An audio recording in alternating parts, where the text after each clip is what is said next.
Four warplanes roar through the A Shau Valley, deep in the jungle of Vietnam. They're A-1 Skyraider from the 1st Air Commando, racing to aid a base under attack. It's impossible to find them in these weather conditions. Leading the charge is Major Bernard F. Fisher. Come on, nothing's impossible. Visibility is terrible. Cloud cover is heavy and low, keeping the flight stuck in an 800-foot band between the treetops and total blindness. Black smoke rises from the jungle ahead, and it marks their destination. Lost in the sea of green lies the wrecked remnants of an airbase. It's littered with craters after 2 days of heavy shelling. And its soldiers have been pushed back all the way to a select few bunkers, holding on by the skin of their teeth.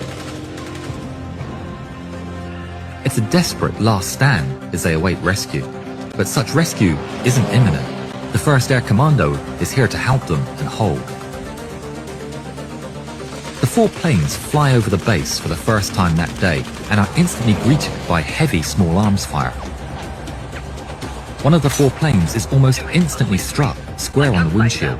The pilot's unharmed, but he can see nothing through the shattered canopy, so he pulls away before firing a single shot. They're down a plane, but that won't stop them. Fisher spots a concentration of Viet Cong soldiers underneath, and together the 3 planes dive for their first run of the day. Coming in at speed, they unleash the A-1E's 20mm cannons, pounding the ground with a rain of high explosives, tearing through the enemy line. Fisher is pulling out of the dive when suddenly, a bright orange flash lights up the grey sky. He looks back, and to his horror, he sees the plane of a fellow pilot, Major Dafford Myers, completely engulfed in flames, the trail of fire emerging from the aircraft's engine and stretching all the way past its tail. Myers gets on the radio calling emergency, to which Fisher shouts back at him to bail immediately. But Myers doesn't, aware that he's flying far too low for the parachute to open in time. Thinking quickly, he dishes his bombs into the jungle and turns in for the base runway. The fireball slams against the ground, slides across the runway, scraping and sparking as it comes to a grinding halt at the very tail end of the runway. Fisher looks at the wreckage burning from above, and to his great relief, he witnesses a figure emerging from the flames, scurrying away.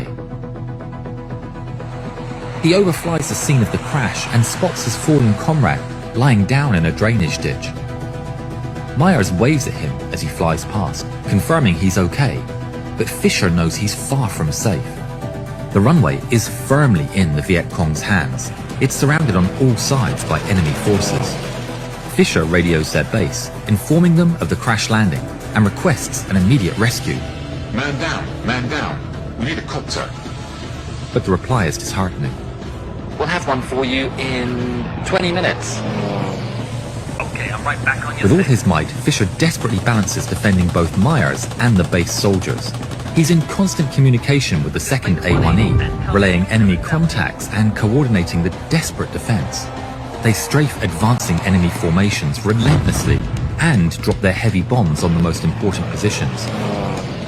The 2 planes keep it up for 10 frenetic minutes. Fisher has run out of bombs and is quickly running out of the 20mm ammo. He radios the base requesting an update on the rescue, only to be told they don't know, and it'll probably be 20 more minutes. Fisher curses, even with the help of 2 other planes from the other squadron. He cannot hold for that long. His mind races in desperation. The rescue won't arrive. He must do something, and do it quick. How long is this runway? He radios the base one more time and asks about the length of the runway below him. The operator replies that it's 3,500 feet long, a little over 1,000 meters. Fisher knows the A-1 needs just 3,000 feet for landing. He could do it. He's preparing for the approach when the same operator once again radios him. It's a mistake. The actual runway length is only 2,500 feet, way too short. Fisher hesitates upon hearing the news, but he's already made up his mind. Full of determination, he broadcasts to both the base and his fellow A-1 that he's going to land for Myers anyway. A voice immediately replies telling him not to, but Fisher doesn't even know who the voice belongs to, for he doesn't pay attention. He cuts the engine's throttle and extends the air brakes as he brings the aircraft around for approach. Columns of smoke rise from nearby hangars, obscuring his view of the runway, but he's committed. The plane slows all the way down to its stall speed, barely staying in the air, as he punches through the black smoke and lands hard on the runway. Fisher immediately slams on the brakes as the aircraft speeds down the runway, bouncing and shaking as it runs over small craters and debris littered across the strip. He races past the runway's midpoint, and alarms begin to ring in his head. He's going too fast.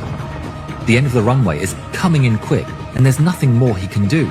The brakes are red hot, and they could burst at any second. He looks straight ahead with despair as he realizes he's headed directly to a fuel dump, protected by nothing but a small dirt mound. He closes his eyes and prays. The plane strikes the mound, jolting it upward, just like it sped over a speed bump. It comes clattering down on the other side and strikes a pile of 55-gallon barrels with its wings, spilling their contents all over the floor. Quickly, Fisher throttles up the engine and hurries to get out of there. Fortunately, the propeller was untouched. The plane emerges from the dump, battered, but still working. Myers peeks out of his ditch, waving his hands for Fisher to see. He quickly taxis the plane over and stops in front of him. Myers runs into the open, and in that exact moment, Fisher hears bullets striking his fuselage. Viet Cong soldiers are pushing his position. Fisher checks out of the window for Myers, but he's disappeared. He places his face against the glass, but sees nothing. Then checks his cockpit mirrors, still nothing. Fear starts to take hold of him. Myers must have been hit. He opens the canopy and peeks out into the middle of the gunfire, and immediately sees Myers holding onto the leading edge of the wing, being lambasted by the wind of the prop, unable to get up. He quickly grabs Myers, pulls him onto the wing, and down head first into the cabin. Myers falls unceremoniously into the seat, and Fisher hurriedly slams the throttle to full. The plane starts accelerating down the runway as Fisher closes the cockpit and hastily sets the plane up for takeoff. They pick up speed. The rough runway surface violently shakes the airframe. All the while, he can still hear the bullet strikes against the aircraft's airframe. The end is approaching fast. The plane is not speeding quickly enough. Fisher can feel their doom fast approaching. They're not going to make it. He pulls hard on the stick and just hopes for the best. The plane tries to lift, but it's still not quick enough.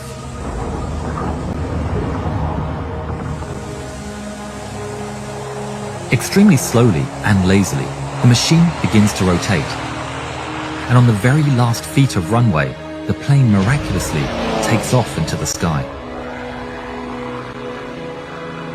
The men are shaken, especially Myers. He's covered head to toe in mud from the ditch, and they both know he must be badly burned underneath it, but he's alive. Halfway back to their base, they receive a transmission. The chopper is ready and near you. We might be able to save your man. Thanks. We already got him out. The two surviving planes successfully arrive back at base. Medics greet Fisher right away to tend to Myers, but he refuses to leave the plane, still deeply shaken. He was eventually helped out and was admitted to the hospital with multiple but surprisingly minor burns, and would be discharged the next day and make a full recovery. Major Bernard F. Fisher would be awarded the Medal of Honor for his incredible bravery on that day. He went on to have a long career in the Army and retired to be with his wife and children, passing away peacefully in his home in Boise, Idaho in 2014.